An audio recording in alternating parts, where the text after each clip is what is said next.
हमारे साथ बीजेपी के सीनियर लीडर और पूर्व उप मुख्यमंत्री तारकिशोर प्रसाद जी बात करने के लिए मौजूद हैं। तारकिशोर जी, पिछले कुछ दिनों से जो बिहार में जो घटनाएं हो रही हैं उसको लेकर क्या कहेंगे आप? देखिए, बिहार में रामनवमी के अवसर पर जो शांति व्यवस्था और बेहतर ढंग से यह महापर्व संपन्न हो, ये राज्य सरकार को सुनिश्चित करना था। लेकिन राज्य सरकार हमेशा उदासीन रही है, क्योंकि राज्य के प्रति जो एक किसी सरकार का जो एक दायित्व का बोध होता है, कहीं न कहीं इस दायित्व बोध से यह सरकार अलग हो गई है। माननीय मुख्यमंत्री जी ने जो कल समीक्षा की, यह समीक्षा तो 2 दिन पहले भी हो सकती थी।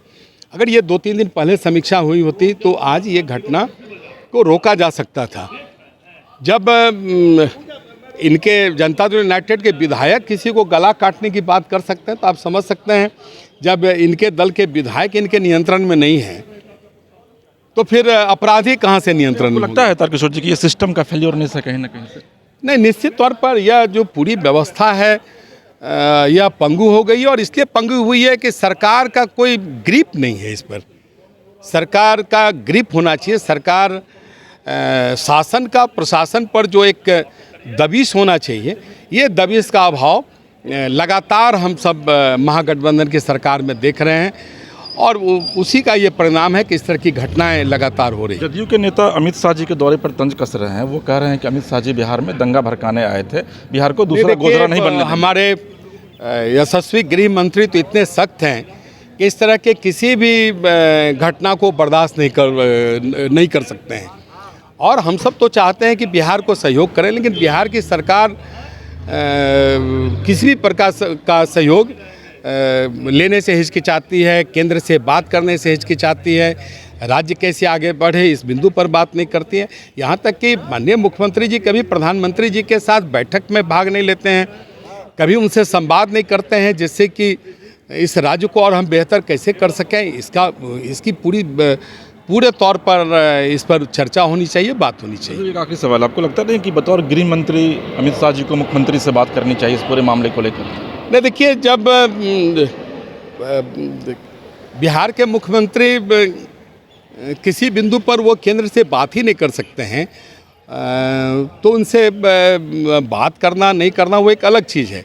लेकिन माननीय राज्यपाल महोदय इसके राज्य के अभिभावक होते हैं, संरक्षक होते हैं, उनका भी एक बड़ा दायित्व है। इसलिए माननीय राज्यपाल महोदय से बात करके राज्य के बारे में जानकारी ली, और राज्य सरकार को चाहिए कि केंद्र के साथ बात करके यहाँ जिस प्रकार भी पारा मिलिट्री फोर्स या और भी जो केंद्र से सहयोग की अपेक्षा करते हैं वो करें, तो निश्चित तौर पर केंद्र उससे सहयोग करें। तेजस्वी ने ट्वीट किया है कि बीजेपी जो है वो बौखला गई है उन राज्यों में जहाँ उनका शासन नहीं है। नहीं, देखिए, भारतीय जनता पार्टी कभी बौखला के शासन नहीं करती है। भारतीय जनता पार्टी तो 2 से 303 तक पहुंची है।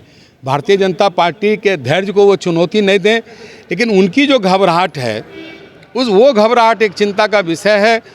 वो मुख्यमंत्री बनने के चक्कर में है, कभी कभी माननीय मुख्यमंत्री जी को वो प्रधानमंत्री बनाने का लोभ देते रहते हैं। तो इस कारण पूरी बिहार की सरकार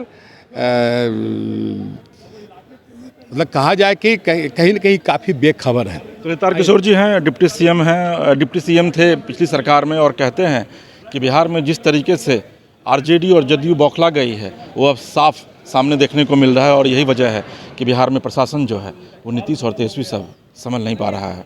पटना से अपने सहयोगी मणिभूषण के साथ इसके राजीव, समाचार प्लस।